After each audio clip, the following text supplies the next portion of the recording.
کہ آگے بڑھ کے دشمنوں کا جواب دے رہی تھی تلواروں کے ساتھ. یعنی ایک تو صحابیات تھیں کہ جن کا یہ کام تھا کہ وہ غزوات کے اندر زخمیوں کا علاج کریں یا پانی پلائیں. یعنی ام عمارہ رضی اللہ تعالی عنہا باقاعدہ تلوار سے لڑنے والی مجاہدہ تھیں، اور پھر اس انداز میں انہوں نے اللہ کے فضل سے کردار ادا کیا. لڑتے لڑتے احد کے میدان میں 12 زخم گہرے لگے حضرت ام عمارہ رضی اللہ تعالی عنہا کو، اور اتنے زخموں کے ہوتے ہوئے جب اس کے بعد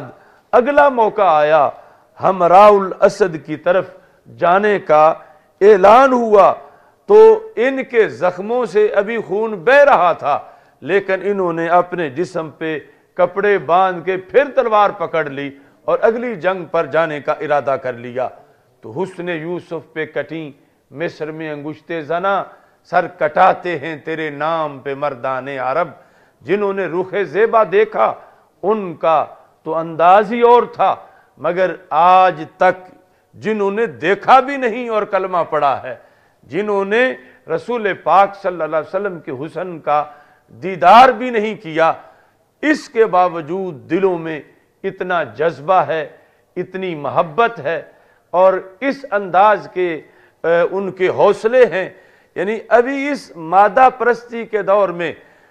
دیکھ لو غازی ممتاز حسین قادری کی داستان کہ کیسی صورتحال کا سامنا کیا اور پھر کس طرح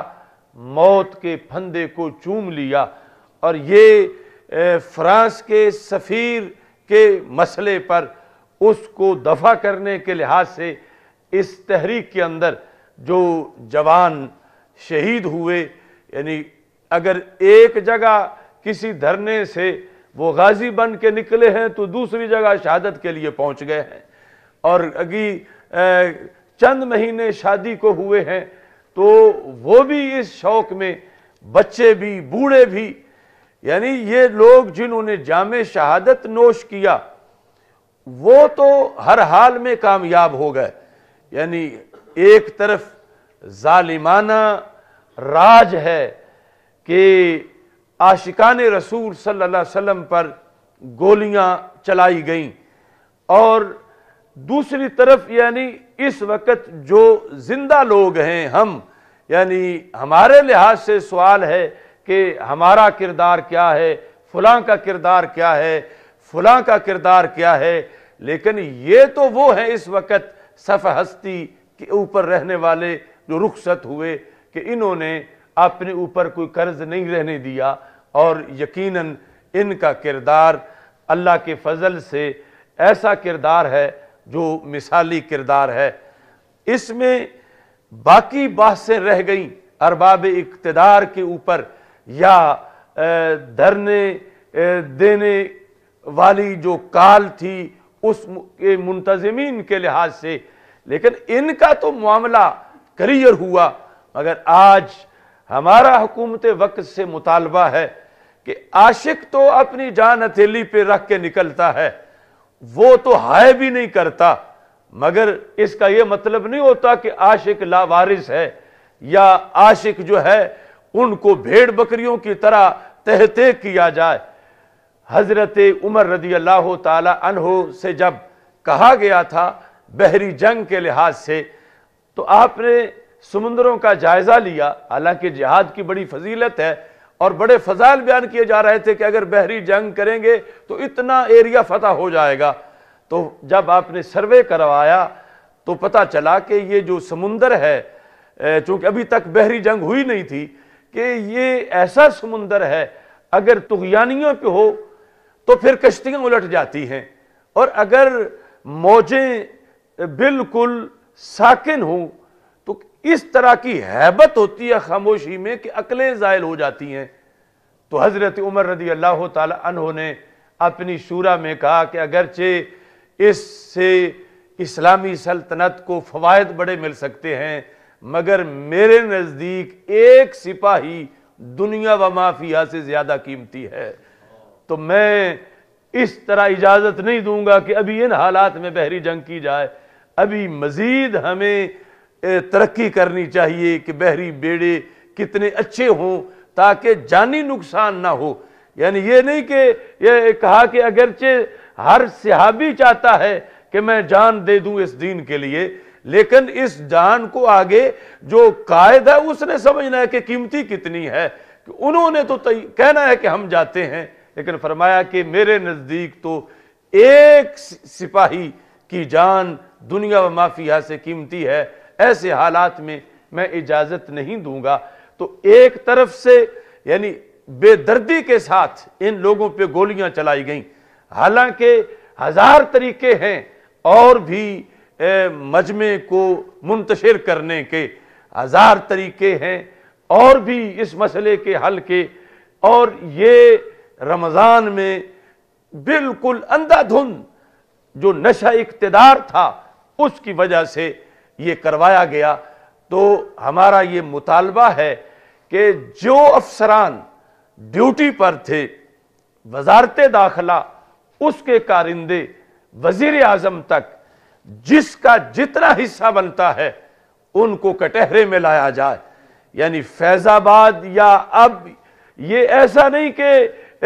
اتنا سستا ہے اہل سنت کا خون کہ جب بھی کوئی اٹھے گولیاں چلائے اور لوگوں کو شہید کر دے اور اس کے بعد کوئی کسی کا پرسان حال نہ ہو. لوگ تو اپنے جانوروں کے خون کا بھی حساب لیتے ہیں. تو یہ جاندار ہیں اور ایماندار ہیں، اور ان کے لحاظ سے اب کسی طرح کا کوئی اعداد و شمار ہی نہیں. جو زخمی تھے وہ بھی آئے روز شہید ہو رہے ہیں، اور جو پہلے شہید ہو چکے ان کے لحاظ سے بھی معاہدے کے اندر ان کا تذکرہ تک ہی نہیں کہ ان کا معاملہ کیا ہے، ان کو کس نے کس انداز میں شہید کیا. اب وہ اگر فورسز پر کسی نے حملہ کیا تو حکومت ان کو تلاش کرے وہ کون تھے، وہ چور تھے، وہ ڈاکو تھے، وہ کوئی دہشت گرد تھے، وہ کوئی اپنے معاملات سیدھے کرنے کے لیے گھس آئے تھے. اہل سنت کا تو دامن بالکل صاف ہے، ہرگز کسی دہشت گردی کے ساتھ اہل سنت کا تعلق نہیں. یہ تو سرکار کے متوالے درود پڑھتے شامل تھے، لبیک کی صدائیں لگا رہے تھے، یہ پرامن تھے، یہ نہتے تھے، ان کے پاس کوئی اسلحہ نہیں تھا. اور یہ تو صرف ایک فرض نبھانے کے لیے کہ سرکار کی محبت کہ ہم اس وقت وارث ہیں روئے زمین پر، ایک فریضہ نبھانے آئے ہوئے تھے اور انہیں تحت ایک کر دیا گیا. اب حساب ہونا چاہیے ان مجرموں کا کہ جنہوں نے ان پر گولیاں چلائیں، اور اگر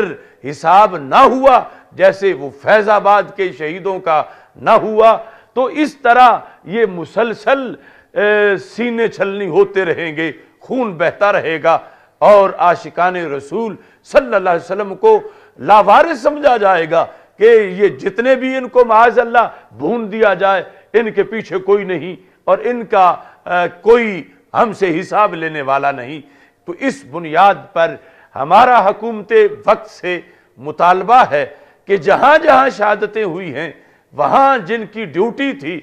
اس کے لحاظ سے، چونکہ فوٹیج بھی موجود ہیں، گواہ بھی موجود ہیں، تو آخر انسانی جان ہے اور مومن کی جان ہے اور عاشق مصطفیٰ صلی اللہ علیہ وسلم کی جانیں ہیں. تو ان کے لحاظ سے ضرور تحقیقات ہونی چاہیے کہ کیوں جلیاں والا باغ بنایا گیا، کس لیے یعنی سیدھی گولیاں ماری گئیں اور عاشقان رسول صلی اللہ علیہ وسلم کو تحقیق کیا گیا. اور پھر یہ ہے کہ اب کتنے زخمی ہیں جو ہمیشہ کے لیے معذور ہیں، اپاہج ہیں، ان کی زندگی ساری ایسے ان کو زخم لگے کہ وہ معذوری میں ہی گزاریں گے. تو حکومت وقت پر یہ بھی لازم ہے کہ تمام شہداء کے جو ورثاء ہیں اور تمام جو زخمی ہیں ان کی مالی مدد کی جائے. اگرچہ وہ نہیں مانگ رہے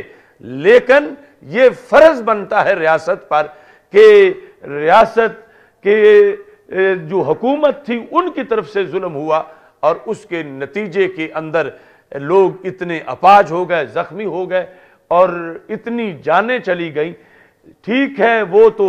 شہادت کے مرتبے پہ فائز ہو گئے، لیکن پیچھے کے جو معاملات ہیں اس کے لحاظ سے بھی ان کی دیکھ بھال ضروری ہے، ان کی ایف آئی آریں کاٹی جائیں، ان کے لحاظ سے آگے باقاعدہ کوئی باندھنا ضروری ہے۔ اب ہم نے جس وقت فیض آباد کے لحاظ سے آواز اٹھائی تھی تو اس وقت اس آواز کو دبایا گیا، اور یہ جو نام نہاد سیاسی لوگ ہیں ان کے نزدیک دین اس وقت ہے جب ان کا اپنا مفاد ہو۔ جو اس وقت حکمران ٹولہ تھا تو اس وقت یہی شیخ رشید جو ہے یہ آوازیں ختم نبوت کی اٹھا رہا تھا کہ کہاں ہیں فلاں، کہاں ہے، ختم نبوت پہ حملہ ہو گیا ہے، اور اس وقت جو کچھ ہوا اب اس کا حوالہ یہ دے رہے ہیں۔ موجودہ جو وزیر مذہبی امور ہے وہ اپنی تقریر میں کہہ رہا ہے کہ فیض آباد کے اندر تو 20 لوگ شہید ہوئے تھے، جبکہ یعنی خود فیض آباد میں بیٹھنے والے پہلے 40 سے زیادہ بتا رہے تھے، اور پھر جو ہے 6-7 سے زائد مانتے ہی نہیں تھے۔ اس میں تو کوئی شک نہیں کہ شہید زندہ ہوتے ہیں، مگر شہادت کے بعد ان کے لحاظ سے یہ بتانا پڑتا ہے کہ کتنے لوگ ہیں کہ جو ظالمانہ جن کی جانیں چلیں گی، اگرچہ وہ زندہ ہیں لیکن شہید تو ہو گئے ہیں۔ تو ایسے ہی صورتحال موجودہ ہے کہ کبھی کوئی 60 کہتا ہے، کوئی 40 کہتا ہے، اور پھر سمٹ کے آ کے 6-7 پہ بات آ جاتی ہے۔ تو اتنا یعنی یہ غیر ذمہ دارانہ معاملہ کیوں ہے کہ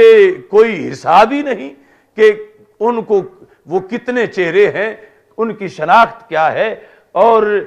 تھوڑا سا بھی کسی کے ریوڑ کی چند بکریاں جو ہیں وہ آگے پیچھے ہو جائیں تو اس کو بھی تو حساب ہوتا ہے کہ میری اتنی مر گئی ہیں، اتنی کوئی اٹھا کے لے گیا ہے، چوری ہو گئی ہیں۔ تو یہ یعنی کاروان اہل سنت کے یہ عظیم سپوت، ان کی کوئی حیثیت نہیں کہ جہاں سے جتنے بھی وہ سپرد خاک ہوئے بس ہو گئے، نہیں، اس کا باقاعدہ ہر زخمی تک جو ہے وہ ریکارڈ میں سب حکومت کے سامنے رکھنی چاہیے یہ چیز، اور حکومت ذمہ دار ہے چونکہ یہ ماورائے عدالت قتل ہوئے ہیں، اور ماورائے عدالت یہ سارا سلسلہ جو ہے وہ زخموں کا اور اتنے ظلم کا ہوا ہے۔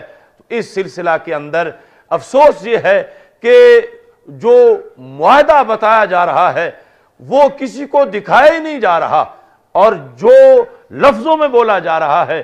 اس میں شہید اس لائق ہی نہیں کہ ان کا تذکرہ کیا جائے، ان کا نام لیا جائے، ان کی تعداد بتائی جائے، ان کی ایف آئی آر کٹوائی جائے۔ تو یہ ایک لمحہ فکریہ ہے تمام اہل سنت و جماعت کے لیے، چونکہ سارے نکلنے والے وہ کسی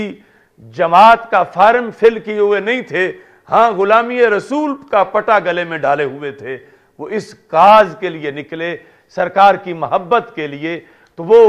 ہم سب کے لیے قابل فخر ہیں، اور ہم سارے ہی ان کے وارث ہیں، اور ان کا جو خون کا ایک ایک قطرہ ہے اس کے لحاظ سے اس کی حرمت اور اس کے احترام کی آواز اٹھانا یہ ہم سب کی ذمہ داری ہے۔ میں نے چند اشعار میں ان شہداء کو خراج تحسین پیش کیا۔ یہ خون جو ٹپکا دھرنوں میں لبیک کے ان پروانوں کا، یہ خون جو ٹپکا دھرنوں میں لبیک کے ان پروانوں کا، یہ رخت سفر تھا ہلکا سا فردوس کے بالا خانوں کا۔ یعنی وہ تو خون دے کر جنت چلے گئے، اور یہ خون ان کا زاد سفر بن گیا۔ یہ خون جو ٹپکا دھرنوں میں لبیک کے ان پروانوں کا، یہ رخت سفر تھا ہلکا سا فردوس کے بالا خانوں کا۔ یہ عشق کی منزل کے راہی احرار تھے سنی ماؤں کے، محبوب کے قدموں میں پہنچے نذرانہ لے کر جانوں کا۔ جس وقت بلاوا آ جائے ناموس نبی پہ پہرے کا، لبیک کے بیٹے حاضر ہیں کچھ خوف نہیں زندانوں کا، یہ دیس بنایا تھا ہم نے سرکار کی عزت کی خاطر صلی اللہ علیہ وسلم، یہ دیس بنایا تھا ہم نے سرکار کی عزت کی خاطر، یہ عشق نبی کی مسجد ہے، کیا کام یہاں بت خانوں کا۔ یعنی بنی تو مسجد تھی اور آج اس کے مامے چاچے اور اپنے اپنے فلسفے یہاں پر جھاڑ رہے ہیں۔ یہ دیس بنایا تھا ہم نے سرکار کی عزت کی خاطر، یہ عشق نبی کی مسجد ہے، کیا کام یہاں بت خانوں کا۔ یہ مسلم دنیا کے حاکم کب فرض نبھانے نکلیں گے؟ سارے حکمران 50 سے زائد اسلامی ملکوں کے، یہ مسلم دنیا کے حاکم کب فرض نبھانے نکلیں گے؟ خود اپنے ہاتھوں سے کاٹیں ساری یورپ کے شیطانوں کا، ہم مست ہیں اپنے پنجرے میں۔ یہ جو میرا دیوان ہے صدائے کفس، اس کی نظم سے ایک شعر میں نے جو اس وقت قیدی ہوئے ان کے لحاظ سے اس نظم میں استعمال کیا، لکھا میں نے اس وقت اپنے لحاظ سے تھا، ہم مست ہیں اپنے پنجرے میں، بے خبر ہیں گرمی سردی سے، کسی نرم و نازک بستر سے، کیا کام ہے ہم مستانوں کا۔ اسلام کے غلبہ کی خاطر ایک دور کی منزل جانا ہے عہد ہمارا یہ دل سے، رخ بدلیں گے طوفانوں کا۔ انشاءاللہ اسی مشن پر آگے چلنا ہے۔ اللہ تعالیٰ شہداء کے درجات کو بلند کرے اور خالق کائنات جل جلالہ پاکستان کو نظام مصطفیٰ صلی اللہ علیہ وسلم کا گہوارہ بنائے، ہمیں آخری سانس تک اس مشن کا سپاہی بنائے۔ وآخر دعوایا ان الحمد للہ رب العالمین۔